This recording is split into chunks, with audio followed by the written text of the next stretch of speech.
Hello, everyone, and thank you for joining Iwineti Africa today.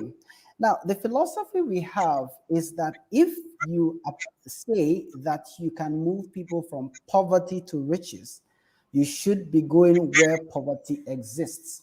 We also believe that if you say, I can move people from zero to hero, your right location is where the zeros are or where they appear to be. In the interactive ideation session, we are focused on emerging entrepreneurs. And today I'm going to talk to one of those amazing emerging entrepreneurs who is doing wonderful things with artwork in Ghana. If you're watching me, I wanted to take this time to go to the comments and just announce where you're watching from, share this content, and support someone who is doing something amazing.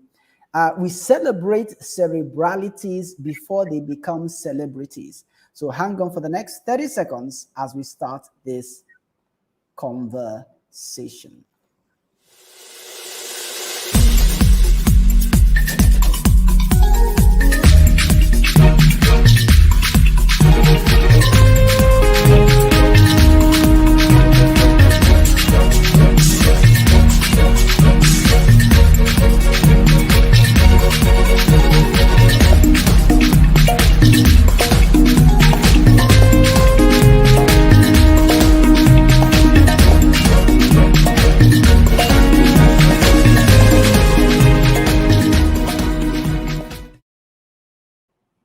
Right, welcome back.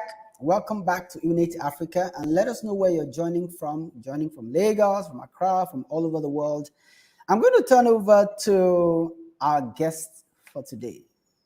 I'm going to ask her to smile into the camera and just introduce herself to us, what she does, how she does it, why she does it, and how long she's been doing it for. So, Birago, you're welcome to Iwineti Africa. Let's hear your voice. So much. Thank you so much, Coach. Thank you. Well, my name is Birago Tanoh. I'm a versatile and dynamic artist, and I make bespoke artworks. And I take pleasure in transforming spaces, living spaces. I'm a mother of two. I come from Ghana, and art is actually my passion, and it's my life, I'll say. Awesome. So the video you watched before we started this conversation is furniture being done by a mother of two. Very physically fit, active, moving equipment around. And she says she has a passion for this. So how long have you been in this field, and how have you been driving this passion? Tell us about that.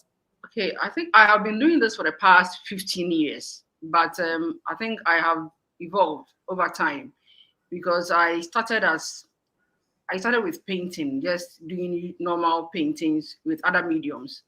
And then with time, I evolved in doing other things. So from one thing to the other. And then working with wood is one of my new love that I found recently. And I fallen in love with it because I'm able to recycle these woods into wonderful furniture pieces. Awesome. So you do artwork in terms of painting. You're doing woodwork now. What other areas do you look at? Okay, so my skill, I'm so versatile. So my skill is divided into let's say about 7. So we can talk of interior, exterior design. I do rock water features because I love nature. So I like working so much with natural materials. So I use rocks in building water fountains or water features. And then you see me doing interior and exterior design as well. And then I paint homes because I'm an interior designer, so I do general painting. And then I'm into visual arts as well. So when we talk about visual art, we talk about abstract painting, expressionist painting, realistic painting, mixed media, charcoal, and so on and so forth. And then I do recycling as well. So you see me working with ties, recycling ties into beautiful planters. And then you see me also recycling wood and then upcycling wood as well into beautiful furniture pieces and art pieces as well. All right, that's what versatile means. Where would you say is your strongest skill set? It's very interesting because I think I am quite versatile in all of them, but probably I would say, instead of saying my strongest, maybe what I am passionate about, Hmm? because of the versatility. I just need to put my mind to whatever I'm doing as an artist, and I'll get it done anyway. Whether it's painting, whether it's interior decor, whether I'm crafting, whether I'm doing woodwork, whether I'm doing recycling. It's just a matter of putting my mind to whatever I'm doing, and I Hmm? get it done.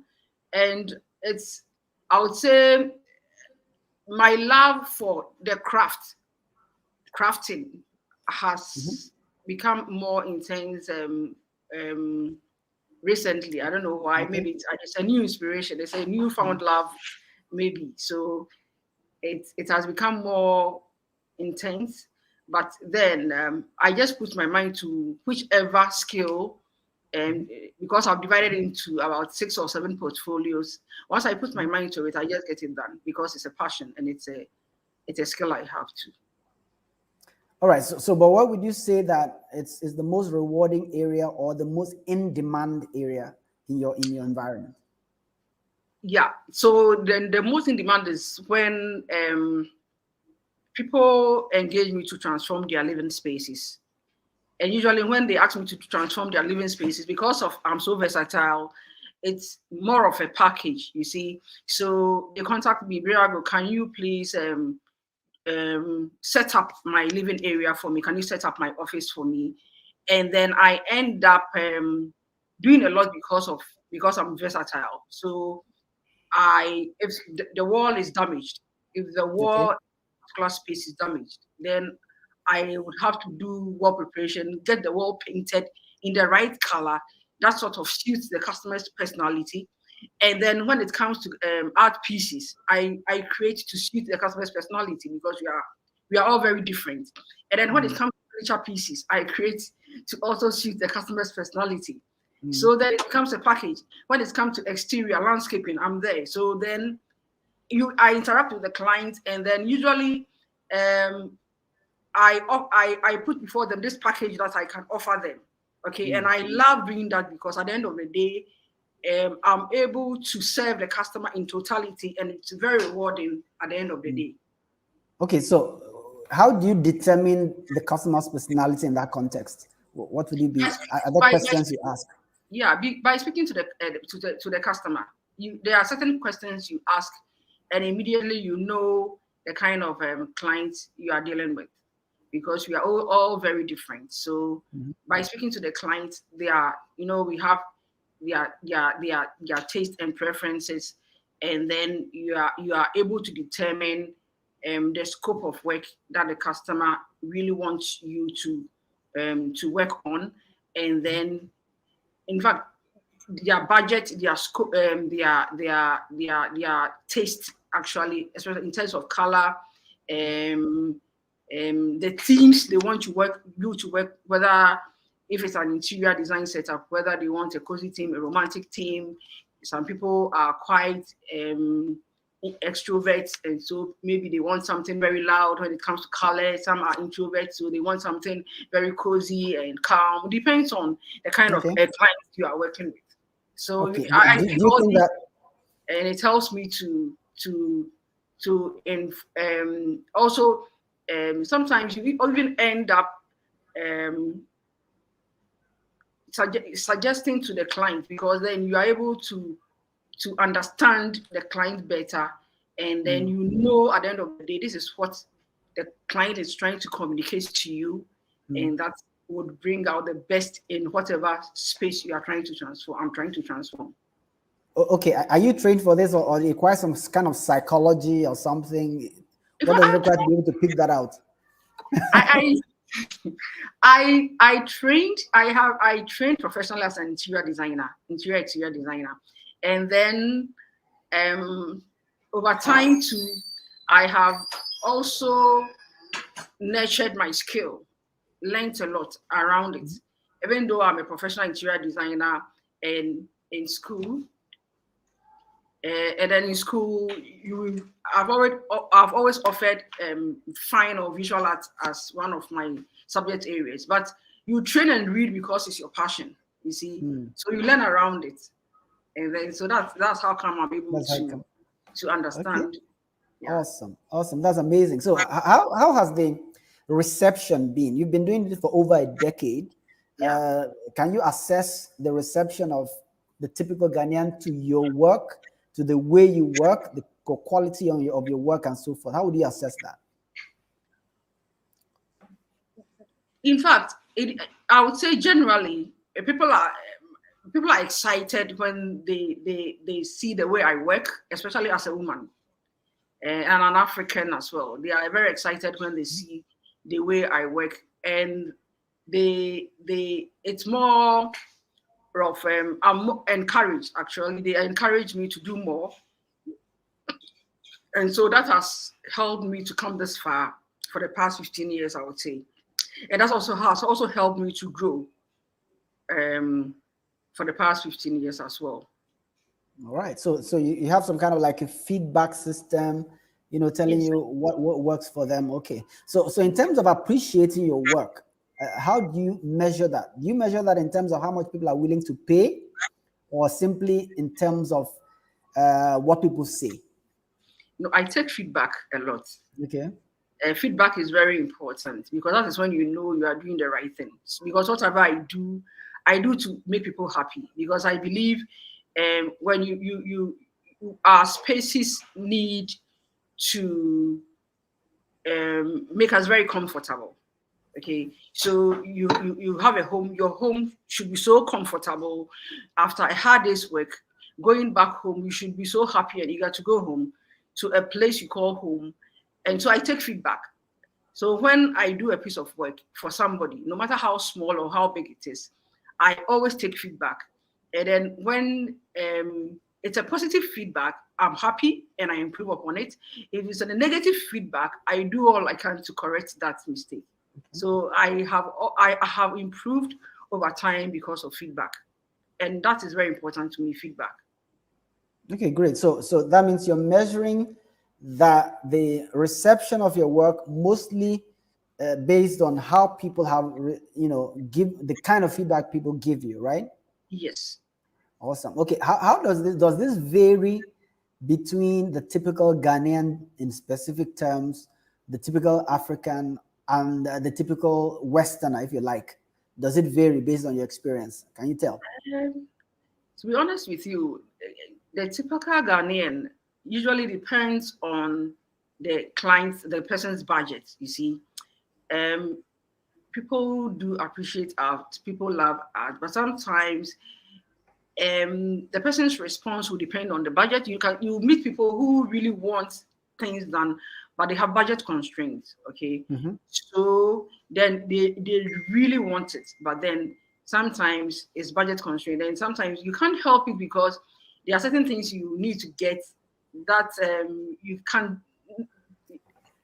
help the person. Then the budget is so constrained. Sometimes the person would have to save towards whatever he or she wants because the budget might be a constraint. But there isn't much difference between the Westerner as a customer and the Ghanaian as a customer. The only difference is that maybe the Westerner might have some money to spare.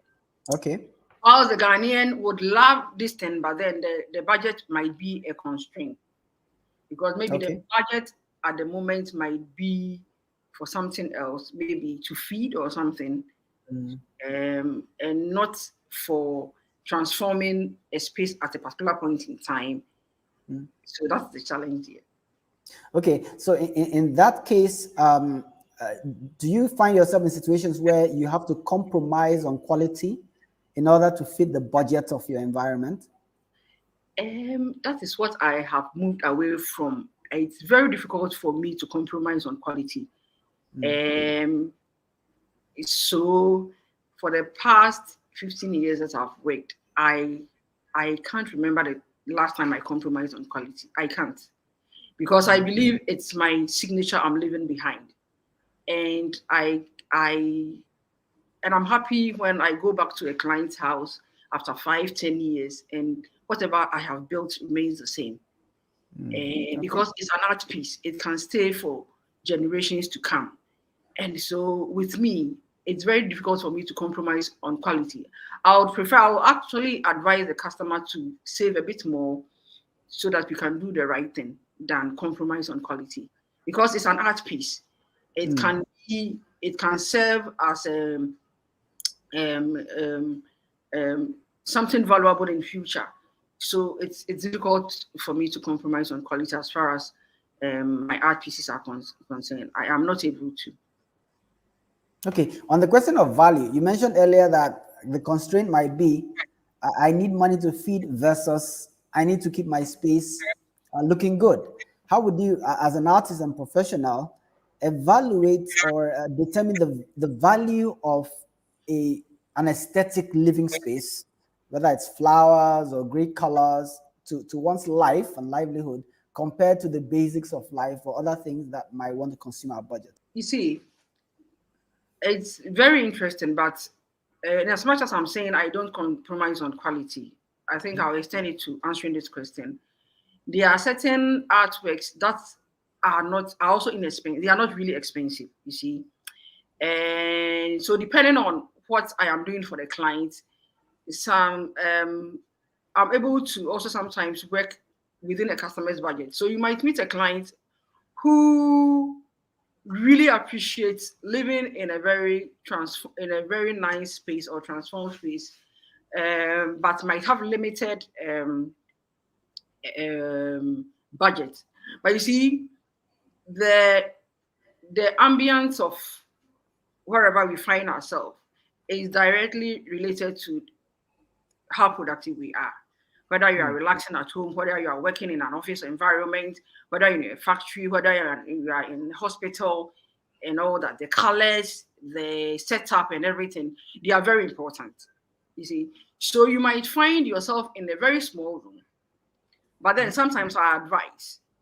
So let's say you have a budget constraint, but you're also passionate about transforming your living space, right? So, in as much as you have budget limitations, I'll ask. So, for this, for example, you want to paint your room. A very simple example. You want to paint your room. Fine. You are going to get paint. Okay. So, what color of paint are you going to get? You tell me, oh, I want to get a blue paint. What kind of blue paint? You say, oh, if I get any blue paint at all, then I'll tell you. Because I know you're just going to get a bucket of paint anyway, and at the same market price. And because I know make you want to make an impact. You want the space in which you find yourself or that small room to make you very comfortable. Then it will give me the opportunity to also advise you. Talking to you, I'll be able to know, okay, instead of getting blue paint, I think then this paint, this other color might help you, or this other color might help you. Or why don't you get half bucket of this color, half bucket of this color, mix it here and there, and then you get a better ambience. So it's the same thing. You are spending X amount of money, but you're getting something better for the space than what you had already planned. So it depends. Actually, you might be limited in budget, but you might not lose anything if you take certain decisions, the right decisions. Yeah, you take certain right decisions. You might not lose so much, or you might not be spending so much. So it varies. It depends on what the client is looking for.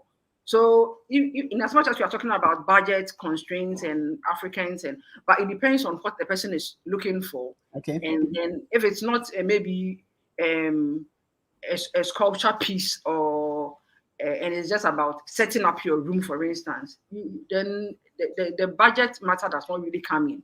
It might mean, oh, moving this here, moving that there, not getting this furniture piece. This might not help. That might help. That might not help, and all that. So that's Okay, why. so do you do this kind of like consulting, so to speak, for Yes, I do that. Is I it paid or non-paid? It comes with the consulting comes usually it comes in when someone wants me to set up his or her home interior exterior design, and it's part of the package actually, because at the end of the day you are transforming that space, and then it's about discussing with the client the end goal. So at the end of the day, it comes to play. This consultation comes to play. It's part of it. Okay, but what if someone says, okay, I don't want to buy from you because I feel you're expensive, but I appreciate your knowledge. I want to pay you for an assessment or something. No problem at all. I have had a few people who have done that over the years. No problem. They come to me for consultation. Sometimes even to appraise certain designs they might have. And then I am open to that as well. Okay, what would you say is your most memorable experience with customers, with your customers, whether it's in form of And I feedback have or something you a created lot for of them? them. You see, I have a lot of them. You see, because I am happy when at the end of the day you do these things and then the client is very happy. And I can't count the number of customers who are very excited when a piece of work is done for them. It makes me very happy. And so it's very difficult for me to answer this question because I have a lot of clients over the years who I have put, whose spaces I have transformed, who have been very appreciative, and who have also made me happy. There are quite a lot. I can't mention names. So these valuable experiences are quite a lot. I have quite a lot of them. Wow. Okay. So give us three. I should give you three. Yeah. Okay, so I have there is this wonderful lady I call she's like a mother to me. Okay, so I can't remember the first time I ever experimented using rocks to build water features. I did one. She saw it and she was like, "Listen, can you do same for me, Bravo? Can you do same for me?" I said, "Mom, why not?" But hers was quite an amazing piece. Okay, very nice. And so after it all, till date, it is something that I set eyes on and I'm very happy. And she's also very happy. Anybody who comes close to it, she gives me feedback all the time. And that really makes me very happy. And then there's another one. There's another experience I had with this medical doctor. She has wonderful skills. Even though she's a medical doctor, she's talented in sewing. And then she has this space behind her house that I transformed into a workshop. I told her I could do it. She believed in me. I did it. By the end of the day, when it was all done, I actually stood aside and said, Brad, did you do that? Because it's really amazing. It's really Wow. amazing. You see the workshop, and then I asked myself, I'm not an architect. How did you do that? Because it's amazing. It's just amazing for because when I started, some of the guys were even wondering. But at the end of the day, when it was all done, I really felt very happy. It's one of those projects I've worked on that I'm so happy about. And we So can see some of these works on your website, on your YouTube channel, right? yeah, in fact, most of them they are on my YouTube channel and some are on my website as well. Awesome. So tell us a Yeah, bit about your platforms, your website, your YouTube channel, and so forth. yeah. So the YouTube channel, what I do is I have a few videos on the channel and I sort of record these things. I really want to empower my fellow ladies. That the sky is the limit. Whatever your passion is, you can always you can always pursue your dreams. And so I have made it an effort to put on video, to put on YouTube some of the projects that I work on. And the main aim is to actually empower my fellow ladies to come along with me, no matter your skill, just to encourage other women, whether you are middle age, whether you are a young lady, it doesn't matter. It's about your passion. It's about pursuing what you love doing. And then when it comes to the website, it is for the past 15 years, I've tried to put together because sometimes it gets a bit confusing when you meet Birago because you wonder, Birago, so you do A, B, C, D, E, F, G, H. So I decided, okay, let me put them into portfolios. Okay.